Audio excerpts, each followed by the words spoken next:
तो बच्चों पहला चैप्टर पीरियाडिक टेबल हम लोग रिवाइज करने वाले हैं और पीरियाडिक टेबल में सबसे पहला जो रूल था वो था ऑक्टेव रूल। ऑक्टेव रूल को न्यूलैंड ने दिया था। ऑक्टेव रूल के अकॉर्डिंग जो 8th एलिमेंट आएगा, जैसे मान लो हाइड्रोजन है, helium, lithium, beryllium, boron, carbon, nitrogen, oxygen, fluorine, neon.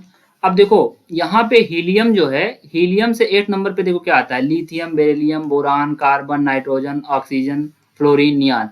तो हीलियम की प्रॉपर्टी नियॉन से मिलती जुलती होगी, ये कहा था न्यूलैंड ने।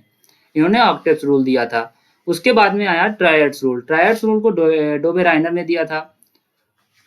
डोबेराइनर ने कहा था कि जो ट्रायड्स रूल है वो शुरू के और अंत के, शुरू और एंड में जो एलिमेंट्स आएंगे उनके बीच का जो एलिमेंट्स होगा उसको 2 से डिवाइड करने पे उनका एटॉमिक वेट निकल आएगा।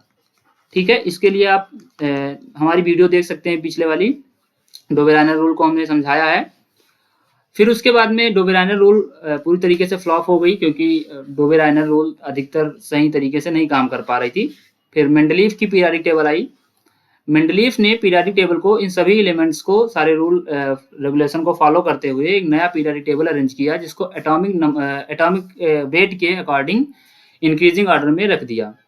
तो उन्होंने करीब करीब 12 ग्रुप थे और उसमें 10 जैसे जो पीरियड था उनको सीरीज उन्होंने कहा था, 10 सीरीज थे और उसमें करीब करीब 62 एलिमेंट्स उन्होंने रिसर्च करके उस पीरियाडिक टेबल में अरेंज किया था। लेकिन जो मेंडलीफ थे उन्होंने कहा था कि पीरियाडिक टेबल में जो एलिमेंट्स हैं उनके एटॉमिक वेट ही उनकी मेन प्रॉपर्टी है, फंडामेंटल प्रॉपर्टी जो है वो एटॉमिक वेट है। ये किसने कहा था? मेंडलीफ ने कहा था। एटॉमिक वेट ही उनकी फंडामेंटल प्रॉपर्टी है। तो इसके अकॉर्डिंग, अच्छा, एटॉमिक वेट जो होता है, एटॉमिक वेट बनता है नंबर ऑफ प्रोटॉन और नंबर ऑफ न्यूट्रॉन से, ये एटॉमिक वेट होता है।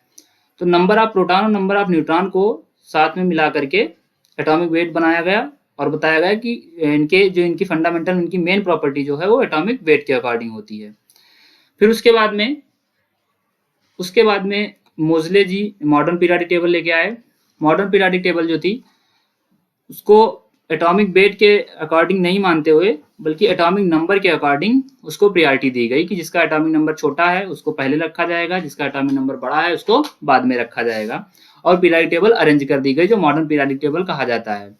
उनके लिए सिर्फ मोजले ने उसको डिजाइन किया था, आप जानते हो, और उसमें कई सारे साइंटिस्ट मिलकर के उसके रूल दिए, बोरेनबरी, इन सब का रूल उसमें लगता है।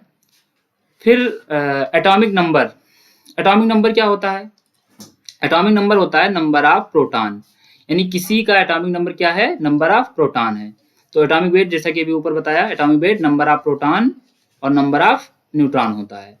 ठीक है, तो मेंडलीफ की पीरियाडिक टेबल जो थी वो क्या बताती थी कि जो उनका फंडामेंटल, जिनकी आइडेंटिफाई किया था उन्होंने फंडामेंटल प्रॉपर्टी, वो किसके अकॉर्डिंग थी? नंबर ऑफ प्रोटॉन और नंबर ऑफ न्यूट्रॉन के अकॉर्डिंग। लेकिन जो मोजले ने दिया, उन्होंने क्या बताया कि फंडामेंटल प्रॉपर्टी जो है वो किसके अकॉर्डिंग है? नंबर ऑफ प्रोटॉन, सिर्फ और सिर्फ नंबर ऑफ प्रोटॉन। ऐसा क्यों हुआ? क्योंकि तब तक के आइसोटोप्स खोजे जा चुके थे। क्या खोजे जा चुके थे? आइसोटोप्स। आइसोटोप्स क्या होते हैं? एटॉमिक नंबर उनका सेम होता है बट एटॉमिक वेट उनका डिफरेंट होता है। ठीक है, उनका एटॉमिक नंबर सेम होता है, एटॉमिक वेट उनका डिफरेंट होता है। अब आइसोटोप्स खोजे गए तो मेंडलीफ की पीरियाडिक टेबल अगर देखी जाती तो उसमें कई सारे, एक ही एलिमेंट्स कई सारे ब्लॉक और पीरियड में रखा जाता। तो इस वजह से आइसोटोप्स आने की वजह से वो मेंडलीफ की पीरियाडिक टेबल फ्लॉप हो गई। फिर मोजले की पीरियाडिक टेबल आई जो कि एटॉमिक नंबर पे बेस्ड थी। अब मॉडर्न पीरियाडिक टेबल में पीरियड कितने हैं? 7। ब्लॉक कितने हैं? SPDF 4 ब्लॉक हैं। ग्रुप कितने हैं? 18 ग्रुप हैं। ठीक है, ये बात समझ में आ रही है? अब अगर हम देखें, इनको कोरिलेट करने की कोशिश करें, तो कोरिलेट करने में इनका इलेक्ट्रॉनिक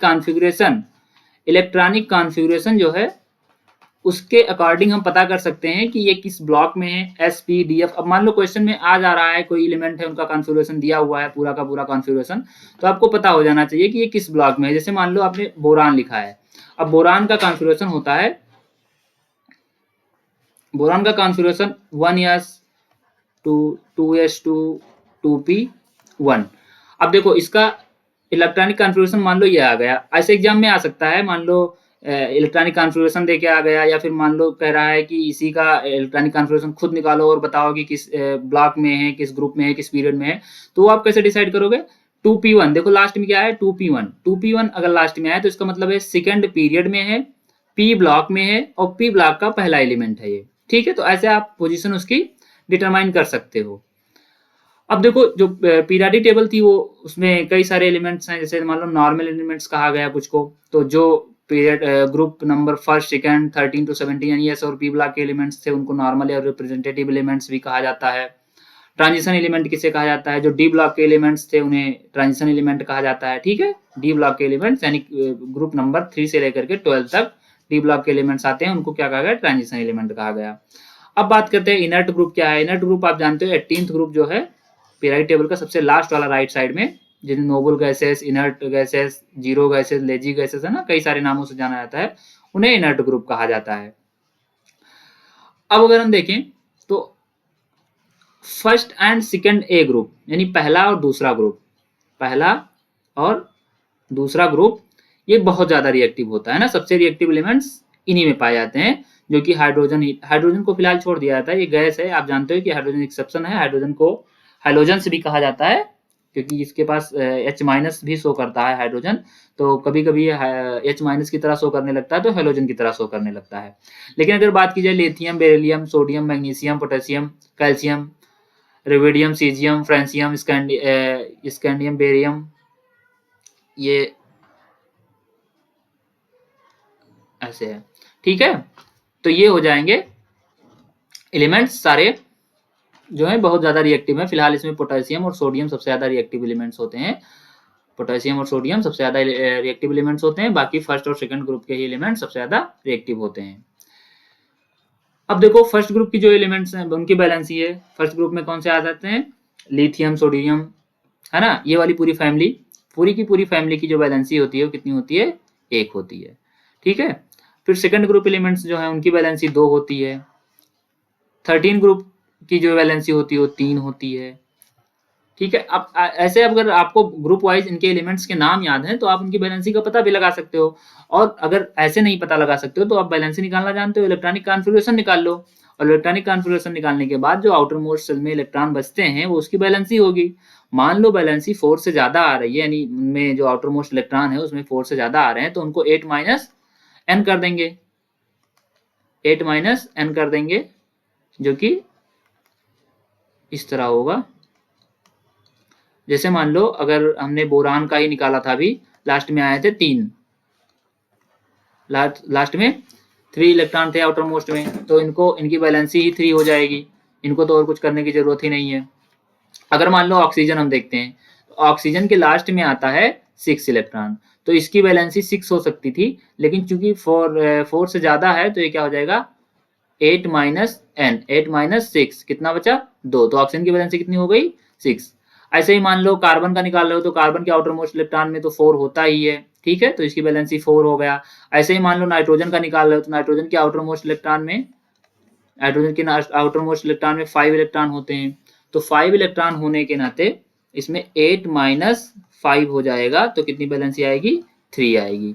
ठीक है, अच्छा एक बात ध्यान रखना कि जो नाइट्रोजन का ग्रुप है यानी नाइट्रोजन से नीचे वाले जो हैं पोटेशियम वगैरह, इनकी बैलेंसी 5 भी होती है, और नाइट्रोजन के पास डी ब्लॉक एब्सेंट होता है, इसलिए इसकी बैलेंसी सिर्फ 3 ही होती है। बाकी इनके जो ग्रुप होते हैं, इनकी जो इनके आउटर मोस्ट इलेक्ट्रॉन है वो इनकी बैलेंसी भी होती है। ऐसे ही मान लो ये कार्बन के नीचे सल्फर है, सल्फर का भी 4 होता है, तो ऐसे हम बैलेंसी भी निकाल सकते हैं उनके आउटर मोस्ट इलेक्ट्रॉन से, और चाहो तो ऐसे याद भी कर सकते हो, जो बता दिया कि 13 ग्रुप की बैलेंसी 3 होगी, 14th ग्रुप की 4 होगी, और फिर 15th की 3 और 5 दोनों होती है, जैसा कि बताया ना अभी कि नाइट्रोजन की सिर्फ 3 होती है क्योंकि डी ब्लॉक एब्सेंट होता है, बाकी फास्फोरस की और PCl3 और PCl5 आपने पढ़ा होगा, PCl3 और PCl5 दोनों बनाता है, PCl3 मतलब बैलेंसी 3 हो गई और PCl5 मतलब बैलेंसी 5 हो गई। अब देखो अगर 16th ग्रुप की बात की जाए तो 16th ग्रुप में आप जानते हो कि 16th ग्रुप का जो भी एलिमेंट होगा उसका आउटर मोस्ट इलेक्ट्रॉन कितने आएंगे? 6 आएंगे, और इसकी जो बैलेंसी होगी कितनी होगी? 6, 8 माइनस 6 कर देंगे, 8 माइनस 6 तो क्या आएगा? 2 आएगा, तो इनकी बैलेंसी कितनी आ गई? 2 आ गई। ठीक है, अगर 17th ग्रुप की बात करी जाए तो 17th ग्रुप में इनके आउटर मोस्ट इलेक्ट्रॉन होंगे 7, ठीक है। अब 7 होंगे तो पहली बात तो 8 माइनस n, मतलब n का मतलब आउटर मोस्ट इलेक्ट्रॉन में, आउटर मोस्ट में जो इलेक्ट्रॉन पाए गए उनकी बात हो रही है। तो 8 माइनस जब 7 करेंगे तो आ जाएगा 1। तो 17th ग्रुप की वैलेंसी कितनी है? 1, ठीक है। अब अगर हम देखें तो हमको पता ये चल गया है कि जो ग्रुप है, अब आपकी देखो ग्रुप कोई भी एलिमेंट्स का नाम दे सकते हैं, उनका एटॉमिक नंबर दे सकते हैं, उनका कॉन्फ़िगरेशन आपको निकालना है। तो अगर सेम ग्रुप में आ रही है तो आप बैलेंसी उनका याद रखोगे। अच्छा, डी ब्लॉक का हम इसलिए नहीं बता रहे हैं कि डी ब्लॉक की बैलेंसी बदलती रहती है। तो एस और पी ब्लॉक के लगभग सारे बैलेंसी आपको पता चल गए हैं। तो बैलेंसी से रिलेटेड सारे क्वेश्चन आपके इसी से हो जाएंगे, ठीक है। अब बैलेंस इलेक्ट्रॉन आपको पता है क्या होते हैं, आउटर मोस्ट इलेक्ट्रॉन होते हैं।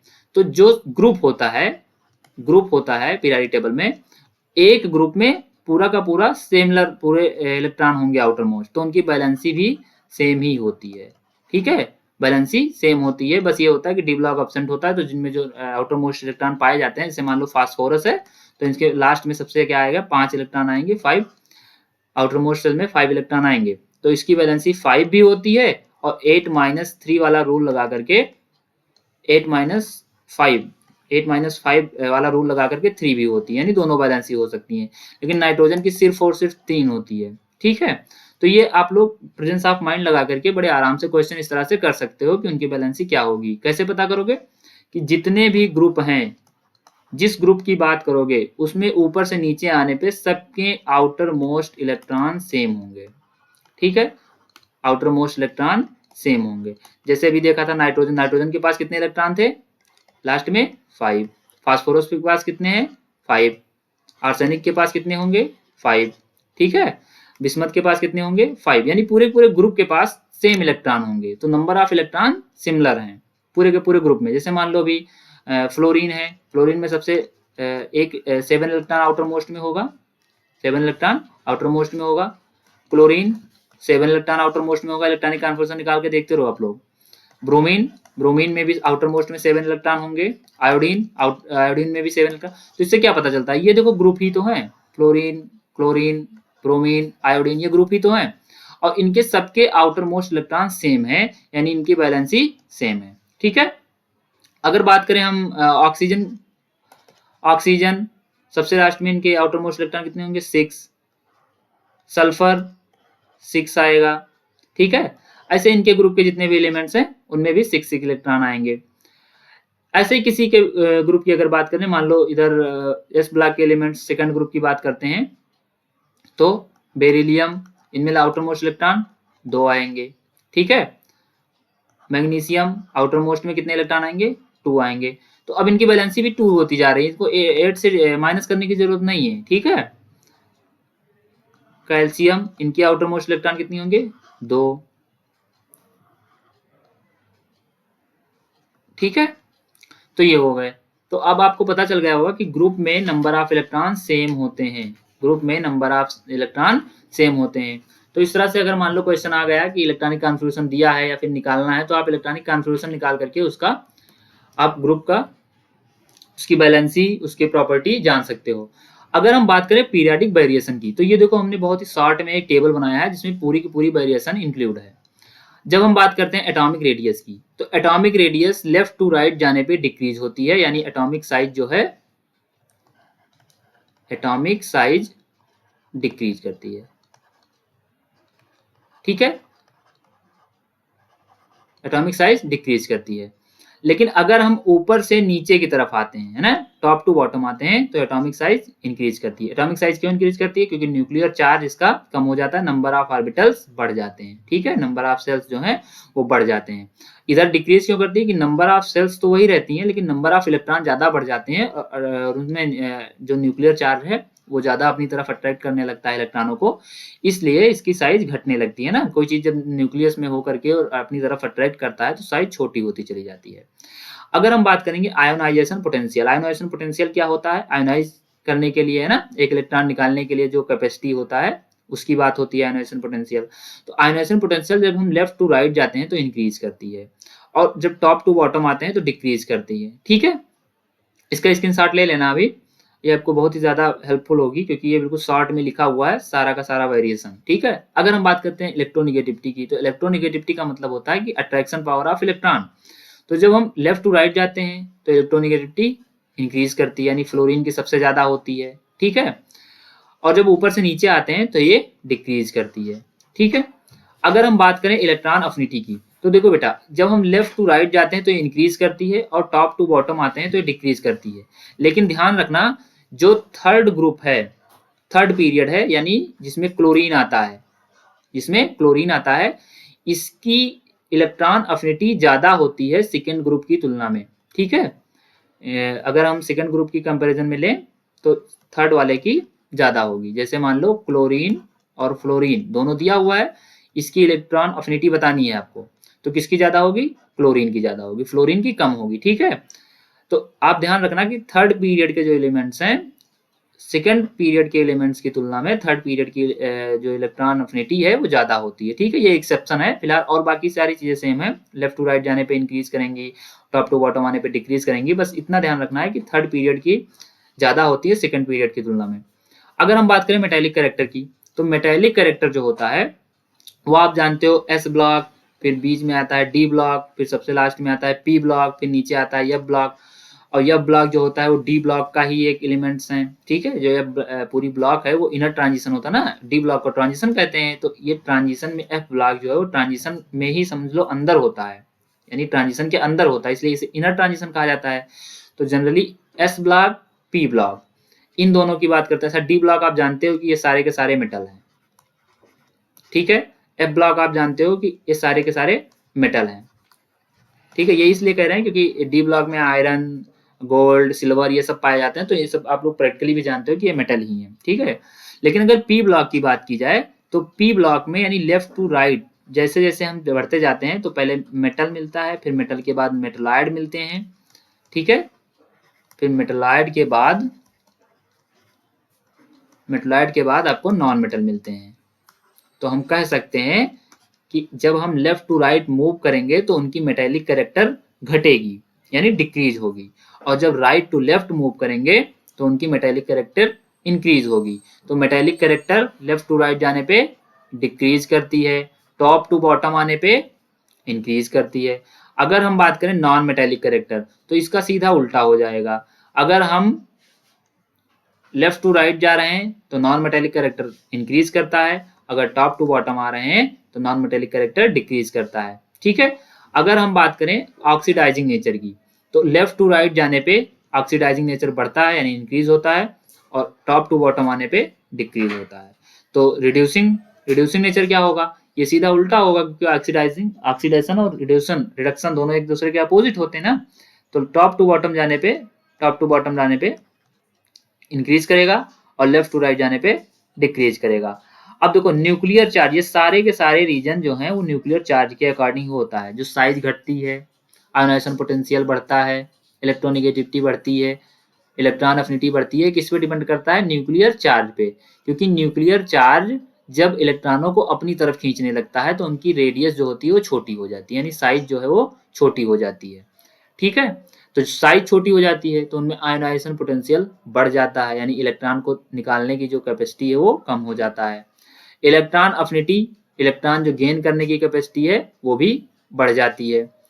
इलेक्ट्रोनिगेटिविटी ये तो बढ़ी जाती है, ठीक है। तो अब आप पता लगा सकते हो इससे कि जो क्लोरीन है, क्लोरीन की इलेक्ट्रॉन अफिनिटी सबसे ज्यादा होती है, फ्लोरीन की आयोनाइजेशन पोटेंशियल, इलेक्ट्रोनिगेटिविटी सबसे ज्यादा होती है। अगर साइज की बात करें अगर, तो फ्लोरीन की सबसे छोटी होती है। फर्स्ट ग्रुप यानी जो आपके अल्कली मेटल हैं और अल्कली अर्थ मेटल हैं, इनकी साइज सबसे बड़ी होती है, ठीक है। और टॉप टू बॉटम जाने पे इनकी जो साइज है और मेटेलिक कैरेक्टर है वो इंक्रीज करती है, ठीक है। इनकी मेटेलिक कैरेक्टर इंक्रीज करती है, ठीक है। तो हमें लग रहा है कि ये जितना ये जो टेबल बनी हुई है इससे आपके सारे क्वेश्चन लगभग इससे रिलेटेड जो भी क्वेश्चन है सारे सॉल्व हो जाएंगे, अगर इतना आपको पता है, ठीक है। इससे पहले के आपको जो पीरियोडिक वाइब्रेशन आपने दिखाया है इसको खूब अच्छे से तैयार कर लो, इससे भी आपके इस चैप्टर से जितने भी क्वेश्चन आएंगे इतने से आपको सारे सॉल्व हो सकते हैं, अगर आप प्रेजेंस ऑफ माइंड ठीक से लगा रहे हो तो, ठीक है। अब अगर हम बात करें केमिकल बॉन्डिंग की, तो केमिकल बॉन्डिंग, केमिकल कॉम्बिनेशन जो होता है वो 3 तरीके से हो सकता है। केमिकल कॉम्बिनेशन 3 तरीके से हो सकता है। एक होता है आयनिक, आयनिक को इलेक्ट्रोवैलेंट बॉन्ड भी कहते हैं, दूसरा है कोवैलेंट बॉन्ड और तीसरा है कोऑर्डिनेट बॉन्ड। ये कोवैलेंट बॉन्ड और आयनिक बॉन्ड ये थोड़ा सा डीप पढ़ना है, कोऑर्डिनेट बॉन्ड कम पढ़ना है, ठीक है, क्योंकि क्वेश्चन बहुत कम आते हैं, लेकिन हम सारे एग्जाम्पल इसमें लिख के लाए हैं, बहुत ही शॉर्ट नोट्स बनाए हैं आप लोगों के लिए। अगर आप इतना रिवीजन करके चले जा रहे हो तो काफी क्वेश्चन इससे कर ले जाओगे, केवल इससे ही। अगर हम बात करें इलेक्ट्रोवैलेंट बॉन्ड की, तो इलेक्ट्रोवैलेंट बॉन्ड क्या होता है? इलेक्ट्रोवैलेंट बॉन्ड का मतलब होता है ये आयनिक बॉन्ड की बात होती है। और आयन कब जनरेट होते हैं भाई? या तो किसी को किसी ने दे दिया है, डोनेट कर दिया है, और या फिर किसी से एक्सेप्ट कर लिया, यानी पॉजिटिव और नेगेटिव चार्ज का जनरेशन, ठीक है। पॉजिटिव और नेगेटिव चार्ज का जनरेट होना क्या कहलाता है? इलेक्ट्रोवैलेंट और आयनिक बॉन्ड कहलाता है, ठीक है। अब आप जानते हो कि जो डोनेट कर रहा होगा, जो डोनेट कर रहा होगा उसके ऊपर पॉजिटिव चार्ज आएगा, जो एक्सेप्ट कर रहा होगा उसके ऊपर नेगेटिव चार्ज आएगा, और दोनों से मिलेगा उसे क्या कहेंगे? आयनिक बॉन्ड कहेंगे। इसके लिए एग्जाम्पल क्या है? NaCl, Na के पास एक इलेक्ट्रॉन ज्यादा होता है, Cl के पास एक इलेक्ट्रॉन कम होता है, दोनों मतलब जो सोडियम है वो एक इलेक्ट्रॉन दे देता है, क्लोरीन एक इलेक्ट्रॉन ले लेता है। इसके बाद में इनमें आयनिक बॉन्ड का फॉर्मेशन होता है। जो कोवैलेंट बॉन्ड होता है, कोवैलेंट बॉन्ड का मतलब होता है शेयरिंग ऑफ इलेक्ट्रॉन, ठीक है, शेयरिंग ऑफ इलेक्ट्रॉन। ये दोनों आपस में शेयर करते हैं, ठीक है, ये लेते देते नहीं है, डोनेट या एक्सेप्ट नहीं करते हैं। जैसे मान लो कार्बन और हाइड्रोजन के बीच में जो बॉन्ड लगता है, CH4 मान लो बना हुआ है, तो ये देखो कार्बन के पास 4 इलेक्ट्रॉन थे, कार्बन के पास 4 इलेक्ट्रॉन है, और एक एक हाइड्रोजन के हैं, ठीक है।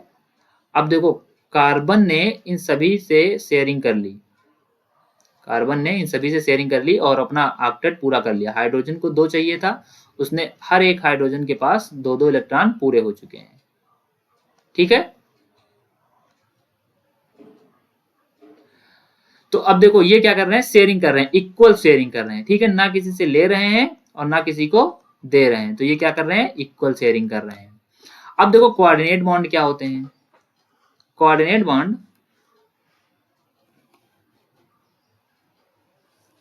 कोऑर्डिनेट बॉन्ड जो होते हैं इनके पास एक इलेक्ट्रॉन रिच स्पीसीज होता है जिसके पास लोन पेयर होता है, और वो लोन पेयर को डोनेट करता है। जैसे मान लो H3O पॉजिटिव, ये लोन पेयर है। अभी मान लो इसका अगर स्ट्रक्चर बनाएंगे तो O ऐसे बनेगा, इसके ऊपर बचेगा लोन पेयर, ठीक है, इसके ऊपर था लोन पेयर। तो अब देखो इसकी ऑक्सीजन की वैलेंसी जो कि 2 होती है, हाइड्रोजन की वैलेंसी 1 होती है, तो ये जुड़ा हुआ है दोनों वैलेंसी। इसके पास जो यहाँ पे लोन पेयर था उसने इसको डोनेट कर दिया हाइड्रोजन को, और क्या बन गया? इसके ऊपर कोई चार्ज भी नहीं है, ध्यान रखना, इसके ऊपर कोई चार्ज नहीं है। इसे क्या कहा? कोऑर्डिनेट बॉन्ड कहा, ठीक है। तो जब इस तरह से लोन पेयर की शेयरिंग होती है कि पूरा पूरा इलेक्ट्रॉन दे दिया जाता है और कुछ चार्ज भी नहीं आता, यानी पॉजिटिव चार्ज नहीं आता है, तो उसे क्या कहते हैं? कोऑर्डिनेट बॉन्ड कहते हैं, ठीक है। ये जनरली NH4Cl, H3O ये मेन एग्जाम्पल हैं कोऑर्डिनेट बॉन्ड के, ठीक है। अब देखो एक सबसे बड़ी बात तो ये है कि आयनिक बॉन्ड को पहचानोगे कैसे? आयनिक बॉन्ड जो होगा वो मेटल और नॉन मेटल के बीच में बना होगा, ठीक है, मेटल और नॉन मेटल। जैसे मान लो NaCl ये भी बनाया था, तो Na प्लस और Cl माइनस, ठीक है। ये देखो नॉन मेटल है Cl और Na क्या है? मेटल है। ऐसे क्या है? CaCl2, कैल्शियम क्या है? मेटल है, Cl2 क्या है? नॉन मेटल है। तो जो आयनिक बॉन्ड बनता है वो मेटल और नॉन मेटल के बीच में बनता है। कोवैलेंट बॉन्ड क्या होता है? ये नॉन मेटल और नॉन मेटल के बीच बनता है। अच्छा एक बात ध्यान रखना, ये मेटल और नॉन मेटल के बीच क्यों बनता है? क्योंकि आप जानते हो कि मेटल की प्रॉपर्टी ये भी होती है कि इन पे पॉजिटिव चार्ज होता है, यानी इलेक्ट्रॉन देने की कैपेसिटी होती है, और नॉन मेटल के पास इलेक्ट्रॉन लेने की कैपेसिटी है, ठीक है। तो जब एक के पास देने की कैपेसिटी है, एक के पास लेने की कैपेसिटी है, तो उसमें क्या हुआ? आयनिक बॉन्ड बनना निश्चित है। और जब इसमें कोवेलेंट बॉन्ड की बात करते हैं तो उसमें नॉन मेटल होता है। नॉन मेटल कोई जरूरी नहीं कि आ जाए पॉजिटिव चार्ज, वो अलग बात है, लेकिन कोई जरूरी नहीं कि ये हमेशा इलेक्ट्रॉन देता ही है। तो जो कोवेलेंट बॉन्ड बनता है वो किसके बीच बनता है? नॉन मेटल के बीच। जैसे मान लो Cl2, ये Cl के बीच बॉन्ड बन गया, F2, ठीक है, ये बॉन्ड बन रहे हैं, तो ये हो गए कोवेलेंट बॉन्ड। और जैसे अभी कोऑर्डिनेट बॉन्ड क्या है? ये कोऑर्डिनेट बॉन्ड अभी आपने देखा था कि इलेक्ट्रॉन दे भी रहा था और चार्ज भी कोई नहीं आ रहा था, तो ये दोनों की मिक्सिंग है, ठीक है। इसमें दोनों के प्रॉपर्टी पाए जाते हैं, आयनिक बॉन्ड के भी और कोवैलेंट बॉन्ड के भी। अब अगर बात करेंगे हम आयनिक बॉन्ड और कोवैलेंट बॉन्ड के बीच डिफरेंस की, तो आयनिक बॉन्ड जो होते हैं क्रिस्टलाइन सॉलिड होते हैं, ठीक है, क्रिस्टलाइन सॉलिड होते हैं। आप साल्ट देख सकते हो, क्रिस्टल टाइप का सॉलिड होता है, ठीक है। कोवैलेंट बॉन्ड क्या होते हैं, लिक्विड होते हैं, ठीक है, लिक्विड होते हैं, और अगर मान लो सॉलिड स्टेट में है भी तो सॉफ्ट होते हैं। ये नॉन वोलाटाइल होते हैं, क्योंकि इनमें वोलाटिलिटी आती ही नहीं है आयनिक बॉन्ड में, जब वो सॉलिड हो गए तब। और ये वोलाटाइल होते हैं, जो कोवैलेंट बॉन्ड होते हैं वो वोलाटाइल होते हैं। इनकी जो मेल्टिंग और बॉइलिंग पॉइंट होती है वो हाई होती है, क्योंकि ये सॉलिड स्टेट में पाए जाते हैं। इनको मेल्ट करने के लिए या बॉयल करने के लिए काफ़ी टेम्परेचर की आवश्यकता होती है। लेकिन अगर कोवैलेंट बॉन्ड की बात की जाए तो इनका बॉइलिंग और मेल्टिंग पॉइंट लो होता है, क्योंकि ये लिक्विड या सॉफ्ट होते हैं, तो इनके बॉन्ड को तोड़ने में बहुत आसानी होती है, बहुत कम टेम्परेचर पे बॉन्ड टूट सकता है, तो ये लो टेम्परेचर पे हो सकता है, ठीक है। अब जो देखो आयनिक कंपाउंड है, आप जानते हो कि वाटर में वही सॉल्युबल हैं जो प्लस और माइनस में टूट सकते हैं, यानी जो आयोनाइज हो सकते हैं। तो ये सीधी सी बात है कि ये आयनिक कंपाउंड जो होंगे वो वाटर में सॉल्युबल होंगे, और नॉन ये जो होंगे ये इनसॉल्युबल इन वाटर होंगे, क्योंकि ये प्लस माइनस में नहीं टूटते हैं। जो कोवैलेंट कंपाउंड होते हैं प्लस माइनस में नहीं टूटते हैं, और पानी में अगर प्लस माइनस में नहीं टूट रहा है तो वो सॉल्युबल नहीं हो सकता है, ठीक है। अब देखो आयनिक बॉन्ड में हीट और इलेक्ट्रिसिटी कंडक्ट करने की कैपेसिटी होती है, क्यों, क्योंकि इनके पास आयन होते हैं। क्या होते हैं, आयन। आयन होने की वजह से ये हीट को और इलेक्ट्रिसिटी को कंडक्ट कर सकते हैं। लेकिन कोवैलेंट बॉन्ड की ग्रेफाइट को छोड़ करके बाकी जितने भी नॉन मेटल हैं ये इलेक्ट्रिसिटी कंडक्ट नहीं करते हैं। ग्रेफाइट करता है, ये एक्सेप्शन है, ठीक है। तो अगर मान लो ग्रेफाइट क्वेश्चन आ गया तो ग्रेफाइट आप लोग ध्यान रखिएगा, बाकी जितने भी कोवैलेंट बॉन्ड हैं वो सबके सब नॉन कंडक्टर होते हैं। क्यों नॉन कंडक्टर होते हैं, क्योंकि इनके पास आयन नहीं होते हैं, ठीक है, यानी पॉजिटिव निगेटिव आयन नहीं होते हैं। आयनिक बॉन्ड क्यों कंडक्ट करते हैं, क्योंकि इनके पास आयन होते हैं। ध्यान रखना मेटल और आयन में डिफरेंस है। अभी आप इलेक्ट्रोलिसिस पढ़ोगे उसमें डिफरेंस मिलेगा आपको कि आयन क्यों जनरेट करते हैं इलेक्ट्रिसिटी, यानी कंडक्ट क्यों करते हैं, और जो नॉन मेटल हैं वो क्यों नहीं कंडक्ट करते हैं, ठीक है। तो इनके पास बस ये रीजन ध्यान रखना कि इनके पास आयन होते हैं, आयन ही फ्लो करवाते हैं इलेक्ट्रिसिटी का, ठीक है। तो ये चैप्टर आपका खत्म होता है रिवीजन में। ये जितने भी हैं बेटा, इसको अगर बहुत अच्छे से आप तैयार करके चले जा रहे हो तो काफी क्वेश्चन आपके हो जाएंगे। बिल्कुल बहुत ही शॉर्ट और मेन नोट्स बनाया है। इनके एग्जांपल्स आप अगर रट के चले जाते हो और ये कॉन्सेप्ट समझ में आ जाता है तो आपके क्वेश्चन बहुत आसानी से हो जाएंगे, ठीक है। अगर हम बात करें एसिड बेस और साल्ट की, एसिड बेस और साल्ट की, तो एसिड बेस और साल्ट चैप्टर में सबसे पहले होता है एसिड। एसिड क्या है, ठीक है। तो देखो इसके 2-3 डेफिनेशन हमने साथ में रख दिया है। जो एक्वस सॉल्यूशन में सॉल्युबल होने के बाद H प्लस देता है उसे एसिड कहते हैं, ठीक है। जो H प्लस देता है एक्वस सॉल्यूशन में उसे क्या कहते हैं, एसिड कहते हैं। दूसरा क्या है, ये प्रोटॉन डोनर होते हैं, यानी प्लस चार्ज देते हैं। तीसरा क्या करते हैं, ये लिटमस पेपर को, ब्लू लिटमस को रेड बना देते हैं, ठीक है। ये 3 चीजें याद रखना, इनसे क्वेश्चन तीनों से पक्का आएगा, है ना। इनसे रिलेटेड क्वेश्चन पक्का आएगा, नहीं होगा तो लिटमस से ही आ जाएगा, प्रोटॉन डोनर से तो आएगा ही आएगा। इन तीनों से, तीनों कॉन्सेप्ट से बहुत अच्छे से क्वेश्चन आएंगे, ठीक है। अब देखो एक बात ध्यान रखना कि जो H प्लस देने का जो कॉन्सेप्ट था, H प्लस देने का जो कॉन्सेप्ट था उसे दिया था आर्हीनियस ने। किसने दिया था, आर्हीनियस ने दिया था, आर्हीनियस ने दिया था। और जो प्रोटॉन डोनर की बात कही थी वो था लॉरी एंड ब्रोनस्टेड ने। किसने दिया था, लॉरी एंड ब्रोनस्टेड ने ये थ्योरी दिया था, ठीक है। तो ये बात ध्यान रखना, मान लो इस तरह से क्वेश्चन आ जाए कि जो H प्लस है या लॉरी के उनके आर्हीनियस के अकॉर्डिंग किसका कौन सा कॉन्सेप्ट है, तो आप ध्यान रखना कि एसिड के लिए उन्होंने कहा था H प्लस और बेस के लिए कहा था OH माइनस, ठीक है। अगर बेस की बात की जाए तो सबसे पहले आर्हीनियस के अकॉर्डिंग भी बताया ना कि OH माइनस देते हैं, किसमें देते हैं, एक्वस सॉल्यूशन में। एक्वस सॉल्यूशन में ध्यान रखना OH माइनस ऐसे नहीं देते हैं, एक्वस सॉल्यूशन में देते हैं। दूसरा क्या होता है इनकी प्रॉपर्टी, ये प्रोटॉन एक्सेप्टर होते हैं। ये किसने बताया था, लॉरी एंड ब्रोनस्टेड ने। किसने बताया था, लॉरी एंड ब्रोनस्टेड ने, ठीक है। ऊपर इनका नाम लिखा हुआ है साइंटिस्ट का, ठीक है। अगर बात करें इनका लिटमस पेपर पे टेस्ट की, तो ये रेड लिटमस को ब्लू कर देते हैं। क्या कर देते हैं, रेड लिटमस को ब्लू कर देते हैं, ठीक है। तो एसिड बेस आप पहचान सकते हो, इनसे क्वेश्चन पक्का आएंगे, 100% आएंगे। अगर बात करें एसिड के प्रकार की, तो एसिड है वो 2 प्रकार के होते हैं। एक होता है ऑर्गेनिक एसिड। ऑर्गेनिक एसिड जो होता है वो प्लांट से डिराइव किया जाता है, ठीक है। जैसे मान लो सिट्रिक एसिड, लेमन में पाया गया, टार्ट्रिक एसिड टेमरिंड में पाया जाता है, ठीक है, ऑक्सैलिक एसिड, ये सब प्लांट से पाए जाने वाले हैं। अगर बात करें हम मिनरल एसिड, तो ये पहली बात तो ये सिंथेसाइज किए जाते हैं, कहीं बनाए जाते हैं, ठीक है, मिनरल से ये सिंथेसाइज किए जाते हैं, जैसे HCl, ये सब सुपर एसिड भी बनते हैं, H2SO4, HNO3, सबसे सुपर एसिड क्या है, HNO3 और H2SO4, ठीक है। अब इसका नाम, इसको सुपर एसिड भी कहा जाता है, ऐसा भी क्वेश्चन पूछा जा सकता है कि सुपर एसिड का नाम बताओ, ठीक है। एक दूसरी बात, एक्वारेजिया ध्यान रखना, एक्वारेजिया जो होता है वो HCl और HNO3 का मिक्सर होता है, ठीक है, एक्वारेजिया के बारे में पूछा जा सकता है। और ये सब के सब जो मिनरल एसिड होते हैं बहुत ज्यादा स्ट्रांग होते हैं, ठीक है। अच्छा, अब ये स्ट्रांग एसिड और वीक एसिड क्या होते हैं, अब देखो स्ट्रांग एसिड और स्ट्रांग बेस, इनकी प्रॉपर्टी तो सेम ही होती है। स्ट्रांग एसिड क्या होते हैं, जो कंप्लीटली आयोनाइज हो जाते हैं वाटर में, उन्हें स्ट्रांग एसिड कहते हैं, या स्ट्रांग बेस, मतलब बेस वाला अगर प्रॉपर्टी होगा तो वो स्ट्रांग कंप्लीटली आयोनाइज हो जाएगा, अगर एसिड वाली प्रॉपर्टी होगी यानी H+ देने की कैपेसिटी होगी तो वो पूरी तरीके से कंप्लीटली आयोनाइज हो जाएगा, या फिर OH- देने की कैपेसिटी होगी तो OH- पूरी तरीके से कंप्लीटली आयोनाइज हो जाएगा। जैसे मान लो HCl, तो H+ और Cl-, देखो पूरी तरीके से आयोनाइज हो गया है, H+ और Cl-। लेकिन अगर हम बात करें एसिटिक एसिड की, CH3COOH, तो इसमें क्या होता है, ये H जो है वो पार्सली H+ के रूप में निकलता है, बाकी ये काफी मेजर पार्ट में CH3COO- रह जाता है, ठीक है।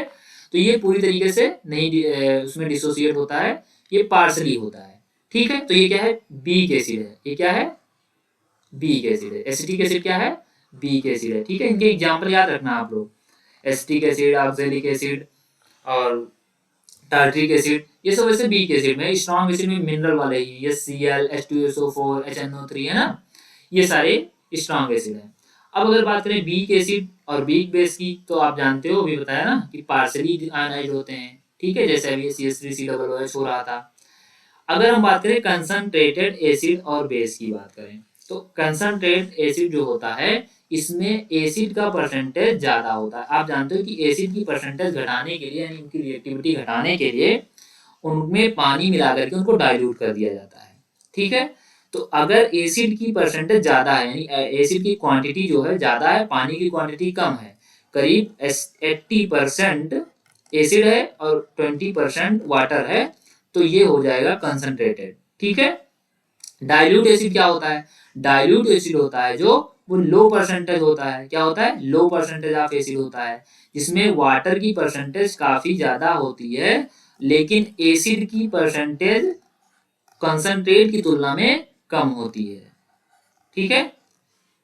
एसिड की जो डाइल्यूट एसिड होते हैं, इनकी परसेंटेज कंसंट्रेशन से कम होती है एसिड की उपस्थिति, ठीक है। अगर हम बात करें कंसंट्रेटेड एल्कली, तो सेम होगा, इसमें भी जो एल्कली प्रेजेंस होगा वो उसकी हाई परसेंटेज होगी, डाइल्यूट जो होगा वो इसकी लो परसेंटेज होगी, ठीक है। ये बात समझ में आ रही होगी ना, कि जिसमें जो एसिडिटी है उसकी परसेंटेज, यानी एसिड है जो उसकी परसेंटेज हाई है तो वो कंसंट्रेट होगा, या बेस है कोई तो बेस की परसेंटेज अगर हाई है, ठीक है, तो वो कंसंट्रेट होगा, ठीक है। अगर उनमें जो परसेंटेज है वो कम है तो वो लो होगा, लो होने के बाद वो डाइल्यूट होगा, ठीक है। डाइल्यूट और कंसंट्रेट ध्यान रखना।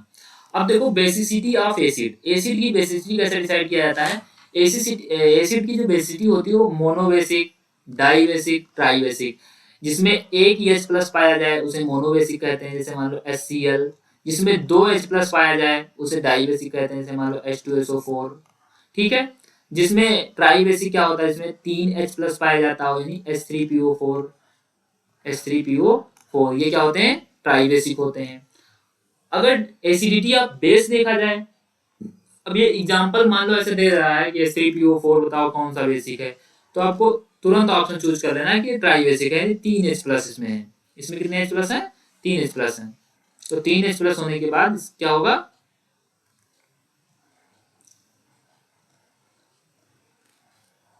H+ कितने हैं, 3 है, तो इसलिए क्या हो जाएगा, ट्राइबेसिक हो जाएगा। अब देखो एसिडिटी ऑफ बेस, अगर एसिडिटी ऑफ बेस सेम ऐसे ही, उसमें एग्जांपल मान लो आ जा रहा है, OH जो है, OH की क्वांटिटी पर निर्धारित होती है, इसमें एक OH होता है, डाइबेसिक में 2 OH होंगे, इसमें ट्राइबेसिक में 3 OH होंगे, ठीक है। तो ये ध्यान रखना, अगर मान लो ऐसे एग्जांपल करके पूछ ले रहा है कि ये कौन सा बेसिक है या कौन सा एसिडिक बेस है, तो आपको ध्यान रखना है कि जितने OH उतने मोनो डाई ट्राई, मोनो का मतलब होता है एक, मोनो का मतलब एक, मोनो का मतलब एक, डाई का मतलब दो, ट्राई का मतलब तीन। ठीक है, तो ऐसे ध्यान रखना है। अब देखो एसिड और बेस को मेजर करने के लिए पीएच वैल्यू जरूरी होती है। तो पीएच वैल्यू होती है, पीएच एक स्केल होती है जिसमें 1 to 14 नंबर्स होते हैं, बीच में 7 होता है सबसे। तो 7 नंबर जिसका पीएच होता है वो होता है न्यूट्रल। क्या होता है? न्यूट्रल होता है। मोर देन 7 होता है, जो मोर देन 7 होता है वो होता है बेस। बिलो देन 7 जिसका पीएच होता है वो होता है, बिलो 7 होता है एसिड। ठीक है, तो अब सबसे पहली बात, ऐसा भी क्वेश्चन आ सकता है किसी का पीएच दिया हो और पूछे कि ये बताइए एसिड है या बेस है, तो आप पीएच ध्यान रखना कि अगर 7 से कम है, CS 7 से कम है तो वो एसिड होगा। अगर 7 से ज्यादा है, 0 पॉइंट कुछ भी, एक भी पॉइंट अगर कम है तो वो एसिड हो जाएगा। ठीक है, केवल जिसका 7 होगा वो न्यूट्रल होगा, बाकी 7 से ऊपर वाले सारे के सारे बेस होंगे, 7 से नीचे वाले सारे के सारे एसिड होंगे। ठीक है, तो अब इससे आप क्वेश्चन कर सकते हो। मान लो अगर पीएच दिया हुआ है और आपको क्वेश्चन डिसाइड करना है कि एसिड है कि बेस है, तो आप जान सकते हो। अब देखो इंडिकेटर से काफी क्वेश्चन आता है। इंडिकेटर है पीएच इंडिकेटर। तो इंडिकेटर, तो इसमें न्यूट्रल होने पे कलर क्या होगा, एसिडिक होने पे एल्कलाइन, एल्कलाइन का मतलब बेस होने पे। ठीक है, तो अगर हम बात करें लिटमस पेपर की, तो लिटमस पेपर न्यूट्रल होने पे पर्पल कलर का होता है, एसिडिक में ये रेड हो जाता है और एल्कलाइन में ये बेस हो जाता है। यानी लिटमस पेपर को किसी में किसी सब्सटेंस में अगर आप डिजॉल्व कर रहे हो तो उसका अगर लिटमस पेपर का कलर रेड हो जाता है अगर, तो वो एसिडिक है। अगर लिटमस पेपर का कलर ब्लू हो जाता है तो यानी वो सब्सटेंस जिस सोल्यूशन में उसको डिजॉल्व किया गया है वो एल्कलाइन है। ठीक है, दूसरा इंडिकेटर आता है मेथिल ऑरेंज। मेथिल ऑरेंज एक प्रकार का इंडिकेटर है जिसका न्यूट्रल होने पे कलर होता है ऑरेंज। ठीक है, लेकिन एसिडिक मीडियम में पिंक कलर का हो जाता है। यानी एसिडिक मीडियम कोई सोल्यूशन है एसिड का, उसमें अगर मेथिल ऑरेंज डाला जाएगा तो वो न्यूट्रल तो ऑरेंज कलर का होता है, लेकिन एसिडिक मीडियम अगर होगा तो वो पिंक हो जाएगा, और अगर एल्कली होगा यानी बेस होगा तो वो येलो हो जाएगा। ठीक है, तो इससे हम पता लगा सकते हैं कि उस सोल्यूशन में जिसमें डाला गया है वो कौन सा है, यानी एसिडिक है या बेसिक है। तीसरा है फिनोप्थिलीन। क्या है? फिनोप्थिलीन। फिनोप्थिलीन वैसे तो पिंक कलर का होता है, लेकिन अगर एसिडिक में तो फिलहाल कोई कलर ही नहीं देता है, ये बेस के लिए फिलहाल होता है, बेस में पिंक बदल जाता है। ठीक है, फिनोप्थिलीन अपना कलर चेंज करने लगता है, न्यूट्रल इसमें नहीं होता है। ठीक है, अगर टर्मरिक की बात करें, टर्मरिक भी एक इंडिकेटर है। टर्मरिक वैसे तो येलो कलर का होता है, एसिडिक में कोई विशेष इसमें चेंजिंग नहीं आती है, लेकिन एल्कलाइन में रेड कर देता है ना, एल्कली अगर मिल जाता है इसके साथ बेस मिल जाता है तो रेड कर देता है। तो ये ध्यान रखना कि जो इंडिकेटर हैं ये कैसे कैसे अपना चेंजिंग करते हैं एसिड और बेस के साथ में। ठीक है, फिर अगर हम बात करें साल्ट की, तो salt, acidic salt, neutral salt, basic salt. ठीक है, एसिडिक साल्ट क्या होते हैं? जिसमें पार्शियल रिप्लेसमेंट ऑफ हाइड्रोजन होता है, यानी H+ का रिप्लेसमेंट होता है, वो भी पार्शियल। ठीक है, जिसमें पार्शियल H+ का रिप्लेसमेंट होता है।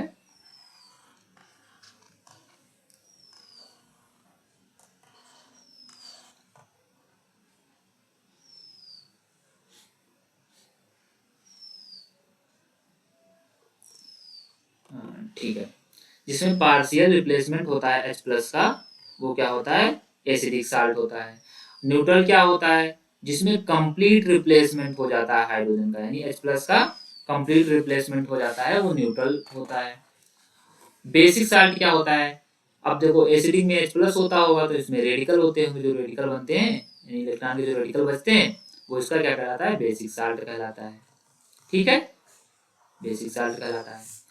अब अगर बात करें हम पीएच वैल्यू की डेली लाइफ में, तो आप जानते हो pH value agriculture, dairy, medicine. Agriculture में पीएच आप जानते हो जो अर्थ है उसकी जो क्ले है वो एसिडिक या बेसिक हो सकती है, इसमें दिक्कत हो सकती है फसल उपज में। डेयरी में अगर बात करें तो जो मिल्क है वो एसिडिक हो जाए या बेसिक हो सकता है ना, दूध खराब हो जाता है। तो ये पीएच ही तो है, एसिडिक होना पीएच है, बेस होना पीएच है। मेडिसिन में आप जानते हो कि जब उनको एसिडिटी होती है तो एसिडिटी में मेडिसिन यूज करते हैं, वो क्या होता है? कोई बेस होता है। ठीक है, ये बात समझ में आ रही है। तो ये पीएच वैल्यू है हमारी डेली लाइफ में कि क्या क्या वैल्यू है। बाकी पेट में हमारे एसिड बनता है जो भोजन पचाता है, और कई तरीके से एसिड का यूज होता है हमारे डेली लाइफ में, उनको आप याद करके मान लो। ऐसे तो क्वेश्चन एक्सप्लेन करने के लिए आएगा नहीं, क्वेश्चन डायरेक्ट पूछेगा, तो आप ध्यान रखना कि डेली लाइफ में यूज होता है, चीज़ें नहीं यूज होती हैं, है ना। या आप प्रेजेंस ऑफ माइंड लगा के जान सकते हो कि हमारे डेली लाइफ में क्या चीज़ यूज होता है क्या नहीं यूज होता है। फिर देखो टाइप ऑफ साल्ट की अगर बात करें तो पहला है बेसिक साल्ट। बेसिक साल्ट का एग्जाम्पल है ये, ठीक है। डबल साल्ट फिटकरी, एलम, K2SO4 L2SO4 बोलता है 24H2O। Mix salt NaKCO3। Complex salt, एक एक एग्जाम्पल हमने दे दिया। देखो ये कॉम्प्लेक्स है, ये पूरी तरीके से कॉम्प्लेक्स कंपाउंड बना रहा है, तो इसलिए कॉम्प्लेक्स साल्ट है। NaKCO3, ये देखो इसमें Na भी मिला हुआ है, K भी मिला हुआ है, दो दो मेटल मिले हुए हैं, तो इसलिए इसको मिक्स साल्ट कहा गया है। डबल साल्ट इसको इसलिए कहा गया है कि K2SO4 और L2SO4 डबल डबल साल्ट है, इसलिए इसका नाम डबल साल्ट है ना। तो इससे आप पता लगा सकते हो कि कौन सा डबल साल्ट है, कौन मिक्स है, कौन कॉम्प्लेक्स है। कॉम्प्लेक्स में देखो ये K2 मेटल बाहर है, फिर देखो दूसरा मेटल है एक बड़े कंसंट्रेटेड ब्रैकेट में, ठीक है, HgI4। तो ये क्या हो रहा है, कॉम्प्लेक्स बना रहा है, इनका जो कंपाउंड है कॉम्प्लेक्स है। तो कॉम्प्लेक्स टाइप का अगर कंपाउंड इसी तरह अगर मिल जाएगा आपको, अगर मान लो एग्जाम में आ रहा है तो ऐसे बड़े वाले ब्रैकेट के अंदर कोई कंपाउंड दिया होगा तो आप कॉम्प्लेक्स साल्ट पहचान दोगे। अगर हम बात करें मिक्स साल्ट की, तो मिक्स साल्ट देखो इसमें दो दो मेटल मिले हुए हैं साथ में, Na और K, तो दोनों साथ में मिक्स हैं, इस वजह से ये क्या है, मिक्स साल्ट है। डबल साल्ट आप जान ही गए हो, K2SO4 L2SO4 double double salt साथ में मिल रहे हैं, तो ये क्या है, डबल साल्ट है। ठीक है, तो टाइप ऑफ साल्ट इस तरह से तो पहचान ही लोगे। तो अगर ये देखो एम्फॉर्टिक एक टर्म आता है, एम्फॉर्टिक। एम्फॉर्टिक ऐसे कंपाउंड होते हैं जो एसिड और बेस दोनों तरीके से बिहेव करते हैं, एसिड और बेस दोनों तरीके से बिहेव करते हैं। ठीक है, इनके कुछ खूब सारे एग्जाम्पल रट के जाना, क्योंकि एग्जाम्पल ही पूछे जा सकते हैं। बाकी मैंने इनका जो थ्योरी कॉन्सेप्ट था वो बता दिया है कि एसिड और बेस दोनों तरीके से बिहेव करते हैं। अब कौन सा एग्जाम्पल वो लोग दे देते हैं ये तो पता नहीं है, क्योंकि सारे एग्जाम्पल यूज हो चुके हैं और वो एग्जाम्पल आने वाले नहीं है, हर बार नया नया दे देते हैं एग्जाम्पल। ठीक है, तो आप लोग ध्यान रखेंगे कि एम्फॉर्टिक, बस इतना ध्यान रखें कि एसिड और बेस दोनों तरीके से बिहेव करते हैं, तो ऐसा जो कंपाउंड मिल जाएगा आपको आप उस पर टिक लगा दीजिएगा एम्फॉर्टिक के लिए। नेक्स्ट चैप्टर एनालिटिकल केमिस्ट्री हम लोग शुरू करते हैं। एनालिटिकल में सबसे इंपॉर्टेंट है कलर और कलरलेस होना। तो आप कलर, इनका कलर याद कर जाओ बस। Cu+2 ब्लू ग्रीन कलर का होता है, कॉपर ग्रीन कलर का होता है, Mn+2 पिंक कलर का होता है, आयरन ग्रीन कलर का होता है, Fe+3 ब्राउन या येलो कलर का होता है, CO+2 ब्लू पिंक कलर का होता है, Ni ग्रीन कलर का होता है। जो कलरलेस होते हैं वो इधर देखो लिखे हुए हैं, तो आप कलर वाले याद कर लो, बाकी जो बचे वो सारे के सारे कलरलेस आयन है। Sodium plus, potassium plus, magnesium plus, barium plus, aluminium +3, है ना, टिन+3, लेड+3, जिंक+2, सब +2 है ना, Ca+2, मरकरी+2, तो ये सब क्या है, कलरलेस आयन होते हैं। बस कलर वाले आप ये 6 7 जो हैं इनको आप याद कर लीजिए, बस आपको जो बचते हैं इनके अलावा, 7 के अलावा, वो सब के सब कलरलेस होते हैं। एक बात ध्यान रखना है, सब के सब कैटायन है, यानी कैटायंस के कलर हैं, ये क्या है, कैटायंस के इतने सारे कलर हैं, बाकी कैटायन भी कलरलेस होते हैं। और ये तो बड़ा आसान है, एनायंस, एनायंस में सिर्फ MnO4-1 ये पिंक कलर का होता है, और एक एनायन Cr2O7 ऑरेंज कलर का होता है। बाकी जितने भी निगेटिव चार्ज वाले यानी एनायंस हैं वो सब क्या हैं, कलरलेस हैं। ठीक है, तो देखो SO3-2, SO4-2, CO3-2, Cl-, Br-, NO3-, ये सब के सब कलरलेस हैं। तो इसमें तो बड़ी आसानी से आप पता लगा सकते हो। आप ध्यान रखना कि MnO4 को और Cr2O7 को, इसमें भी बहुत आसानी से आप पता लगा सकते हो। आप सिर्फ इन 7 का कलर याद कर ले जाओ, ठीक है, बाकी के सारे कलरलेस हैं। तो जो भी अगर इन 7 के अलावा कोई अगर आ जाता है तो सीधी सी बात है वो कलरलेस होगा। अब कैटायन का मतलब होता है पॉजिटिव चार्ज, ये ध्यान रखना, कैटायन का मतलब होता है पॉजिटिव चार्ज, और एनायन का मतलब होता है नेगेटिव चार्ज। तो पॉजिटिव चार्ज, जिसपे पॉजिटिव चार्ज होगा और पॉजिटिव चार्ज में कलर, ये 7 याद कर लेना। ठीक है, अगर पॉजिटिव चार्ज इसके अलावा इन 7 को छोड़ करके आ रहे हैं तो यानी वो कलरलेस हैं। अगर एनायन का मतलब होता है नेगेटिव चार्ज, तो इसमें तो बस डायरेक्ट दो ही ध्यान रखो कि MnO4- और Cr2O7-, ये दोनों कलर इनका होता है पिंक और ऑरेंज, बाकी सारे के सारे क्या होते हैं, कलरलेस होते हैं। ठीक है, अब थर्ड चैप्टर है रिलेटिव मॉलिक्यूलर मास और मोल कॉन्सेप्ट। इसमें बेटा फार्मूले बड़े इंपॉर्टेंट होते हैं, ठीक है। लगभग सारे क्वेश्चन इससे फार्मूले से ही आएंगे, ठीक है। तो इनके फार्मूले हम आपको सारा नोट करके रखा हुआ है, समझा दे रहे हैं एक बार। इनके फार्मूले एक बार रिवाइज कर लेना, जो एग्जाम्पल आपको मिल रहे हैं बुक में उनको सॉल्व कर लेना एक बार, बस ये सारा का सारा हो जाएगा। तो रिलेटिव मॉलिक्यूलर मास, अब रिलेटिव मॉलिक्यूलर मास का फार्मूला है मास of one molecules of the substance. जो सब्सटेंस दिया हुआ है उसका एक मॉलिक्यूल का मास जो निकल के आएगा, यानी वेट निकल के आएगा, वो होगा upon half mass of one atom of carbon, ठीक है। एक एटम का एवोगाड्रो नंबर से रिलेटेड है, ठीक है। 1/12 जो एटॉमिक मास निकल जाता है वो उसकी बात हो रही है कि वन मॉलिक्यूल का मास होगा अपॉन एवोगाड्रो नंबर, यानी कार्बन का वन मॉलिक्यूल मास होगा। अब देखो मोल क्या होता है, मोल वो होता है कि जिस सब्सटेंस में कार्बन 12 जितना है, यानी कार्बन 12 का जो कांस्टेंट आता है 6.022 इंटू 10⁻23, इसे एवोगाड्रो नंबर भी कहते हैं, ठीक है। तो जिस किसी सब्सटेंस में इतने पार्टिकल प्रेजेंस होते हैं वो उसका एक मोल कहलाता है। क्या कहलाता है? एक मोल कहलाता है, यानी इतने पार्टिकल जहां प्रेजेंस होंगे वो एक मोल हो जाएगा। इसका 2 गुना पार्टिकल मौजूद है वहां पे प्रेजेंस है, तो क्या हो जाएगा? 2 मोल हो जाएगा, ठीक है। तो ये देखो एवोगाड्रो नंबर क्या है? कार्बन 12 की वैल्यू है। एवोगाड्रो नंबर कितना होता है? कार्बन 12 की वैल्यू होती है कितना? 6.0223 इंटू 10⁻23, ठीक है। ये होता है एवोगाड्रो नंबर। अब देखो मॉलिक्यूलर वेट कैसे निकालते हैं। मॉलिक्यूलर वेट निकालने का फार्मूला है मास of one molecule of a substance, molecule का मास, और फिर upon one atom of hydrogen, ठीक है। ये रिलेटिव फार्मूले हैं, ये फार्मूले रट लो बिल्कुल पूरी तरीके से। बस फार्मूला भी आ सकता है कि मॉलिक्यूलर वेट का फार्मूला क्या है, या फिर मास कैसे निकालेंगे किसी का, तो उसके लिए फार्मूला ये काफी यूजफुल होगा। वेपर डेंसिटी, ये इंपॉर्टेंट, बहुत इंपॉर्टेंट है बेटा। वेपर डेंसिटी से काफी क्वेश्चन आ सकते हैं, तो इनका फार्मूला बिल्कुल रट लो। Mass of one molecule of gas या फिर वेपर, गैस और वेपर ये निकलेगा, क्योंकि वेपर अगर वाटर से निकल रहा है तो वेपर या गैस हो सकती है, upon mass of one molecule of hydrogen. उस क्वेश्चन में दिया होगा बाकायदा, ठीक है। वन मॉलिक्यूल ऑफ गैस दिया होगा, यानी जो गैस का मास कितना है, जो गैस दी होगी उसका मास आप जानते ही, वो मास निकाल लेना, फिर उनका मॉलिक्यूल जो हाइड्रोजन होगा उसका वेट लिख देना, ठीक है। अपॉन करके क्वेश्चन सॉल्व कर लेना, बड़े आराम से सॉल्व हो जाएगा।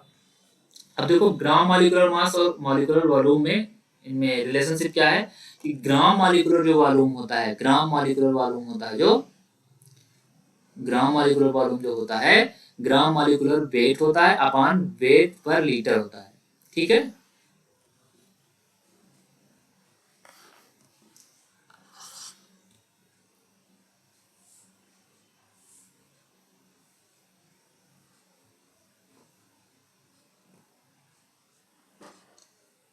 ग्राम मॉलिक्यूलर वेट होता है अपॉन वेट पर लीटर ऑफ गैस होता है, ठीक है। अब देखो एम्पिरिकल फार्मूला बेटा, एम्पिरिकल फार्मूला निकालने की पूरी प्रोसेस होती है। तो एम्पिरिकल फार्मूला अगर आप लोग कहोगे तो मैं दूसरी वीडियो, इस पे बड़ी वीडियो बनानी पड़ेगी, क्योंकि ये क्वेश्चन ही सॉल्व करने के लिए काफी बड़ा वीडियो बनाना पड़ेगा। तो अगर आप लोगों को नीड है कि एम्पिरिकल फार्मूला सीखें, तो आप लोग कमेंट सेक्शन में बता सकते हो कि एम्पिरिकल फार्मूला सीखना है, या फिर आप इंस्टाग्राम आईडी पे फॉलो कर सकते हो, वहाँ भी क्वेश्चन टैग कर सकते हो। तो आपको एम्पिरिकल फार्मूले के लिए दूसरा वीडियो हम बना देंगे, क्योंकि ये थोड़ा लॉन्ग है, इसको यहाँ पे रखना, एक पूरी एक क्लास हो जाएगी एम्पिरिकल फार्मूला बनाना, ठीक है। यहाँ पे हम आपको सिर्फ रिवाइज करवा रहे हैं शॉर्ट में। तो एम्पिरिकल फार्मूला काफी बड़ा था, तो अगर आपको चाहिए, नीड होगी, तो मैं आपको बना दूंगा नया वीडियो दूसरा। लेकिन ये जो रिवाइज करवा रहे हैं बहुत ही शॉर्टली रिवाइज करवा रहे हैं ना, बिल्कुल एग्जाम टाइम पे, यानी इतनी अगर कॉन्सेप्ट आप ध्यान में रख के जाते हैं तो आपका क्वेश्चन होना ही होना है, क्योंकि इससे अलग कुछ आना ही नहीं है, पूरा का पूरा समरी है, ठीक है। जो भी आएगा इसी से आएगा। बस एक बात ध्यान रखना, आपका जो सोचने का तरीका है वो सही होना चाहिए। आप पॉजिटिव सोच रहे हैं कि नहीं सोच रहे हैं, यानी इसको आप पढ़ के गए, फिर आप अगर इसी पे डिपेंड हैं, तो सीधी सी बात है कि जो अब मान लो इलेक्ट्रो आ गया, तो आपको पता होना चाहिए कि इलेक्ट्रॉन क्या होते हैं, ठीक है।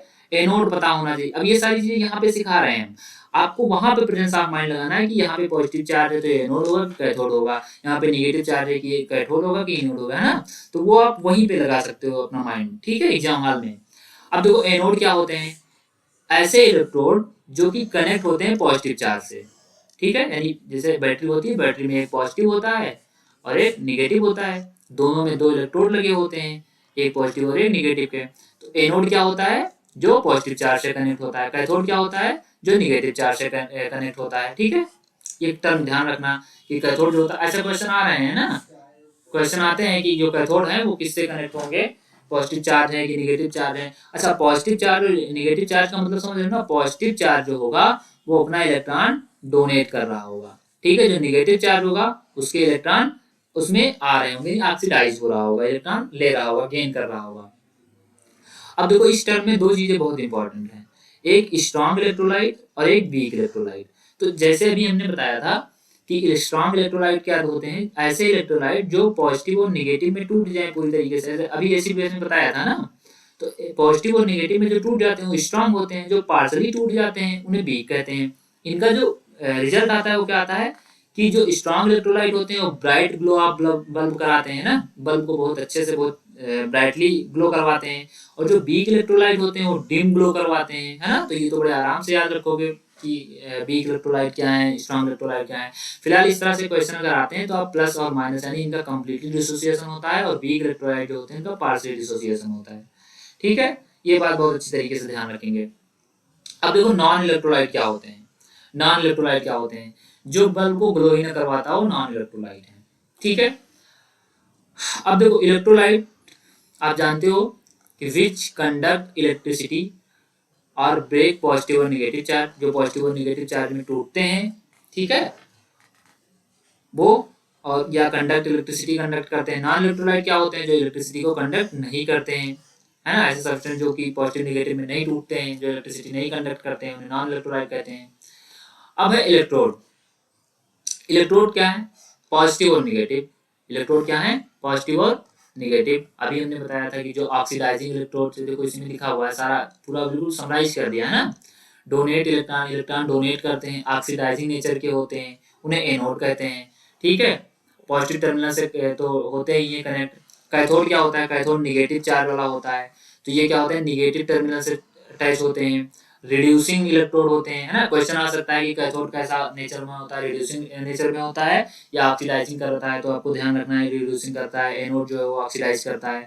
अब देखो एनोड ऑक्सीडाइज क्यों करता है, क्योंकि पॉजिटिव चार्ज होता है, ये इलेक्ट्रॉन देने डोनेट ही करता है, जो एनोड होता है ना, एनोड जो है वो इलेक्ट्रॉन डोनेट का काम करता है, तो ऑक्सीडाइज भी हो सकता है। और जो कैथोड होता है वो रिड्यूस का काम करता है, क्या करता है, रिडक्शन करवाता है। और रिडक्शन करवाने में क्या होता है, इलेक्ट्रॉन को गेन किया जाता है, या गेन ऑफ इलेक्ट्रॉन, है ना। तो कैथोड और एनोड की ये तीनों प्रॉपर्टी ध्यान रखना कि connecting negative terminal, reducing electrode और गेन ऑफ इलेक्ट्रॉन। और एनोड का ध्यान रखना कि ये पॉजिटिव टर्मिनल से कनेक्ट होते हैं, और इनका जो ऑक्सीडाइजिंग नेचर होता है इनका, और ये इलेक्ट्रॉन को डोनेट करते हैं, ठीक है। अब अगर हम आयंस की बात करें तो आयंस क्या होते हैं, आयंस अभी हमने बताया कि आयंस जो होते हैं वो प्लस और माइनस होते हैं। तो एक होता है एनायंस, एनायंस का मतलब होता है निगेटिव चार्ज। तो निगेटिव चार्ज होता है उसे एनायंस कहते हैं, जो माइग्रेट टू द एनोड, जो एनोड की तरफ हो रहा है, ध्यान रखना एनोड की तरफ, यानी अपोजिट चार्ज हमेशा फ्लो करता है। तो यानी ये क्या जा रहा है, माइनस से निगेटिव से पॉजिटिव की ओर जा रहा है, यानी एनोड क्या है, पॉजिटिव चार्ज ही तो है। तो ये ध्यान रखना बहुत अच्छी तरीके से, ये एनायंस पे क्वेश्चन आ सकते हैं, ठीक है, कि ये क्या करते हैं, एनोड की तरफ मूव करते हैं, निगेटिव चार्ज जो है अपने अपोजिट चार्ज यानी पॉजिटिव चार्ज की तरफ मूव करता है। और ये तीसरी प्रॉपर्टी डोनेट और लॉस, ठीक है, इलेक्ट्रॉन को डोनेट करते हैं। ये क्या करते हैं, इलेक्ट्रॉन को डोनेट करते हैं। जो केटायंस होते हैं, ये बेटा ये इलेक्ट्रॉन होगा यहाँ पे, ये लिखा है डोनेट ऑफ इलेक्ट्रॉन, जो एनायंस होते हैं वो इलेक्ट्रॉन को डोनेट करते हैं, तभी उन पे निगेटिव चार्ज आता है। नहीं, डोनेट करने वाला नहीं, एक्सेप्ट करने वाला जो होता है, एक्सेप्ट करने वाला निगेटिव चार्ज होता है, और केटायन जो होता है वो डोनेट करता है, केटायन जो है वो डोनेट करता है।